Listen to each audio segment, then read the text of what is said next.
国际新闻上新的消息来关心美国的众议院，伫拄则以压倒性的票数通过，讲要求司法部就要公开已经过身的犯罪者爱普斯坦相关留落来 email 这档案。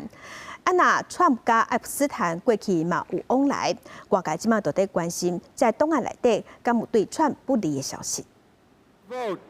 The yeas are 427. The nays are 1. 2/3 being in the affirmative. The rules are suspended.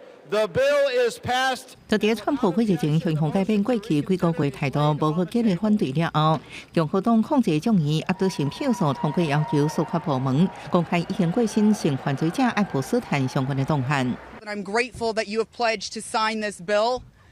I can't help to be skeptical of what the agenda is. I am traumatized. I am not stupid. 表决进前20多回，把指控和爱普斯坦性格太人加3个跨党派国会议员伫国会大楼外口，更呼吁公开相关档案，其中一个是川普以前重要的朋友。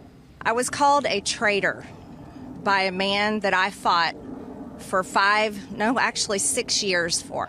在白宫办公室，川普咧接待沙特阿拉伯王储穆罕默德·沙尔曼，对记者一直咧关注爱普斯坦的案件吃不满。You with who? ABC News, sir. Fake news. ABC fake news. One of the worst in the business. But I'll answer your question. Thank you. Mr. President, why wait for Congress to release the Epstein files? Why not just do it now? You know, it's not the question that I mind. It's your attitude.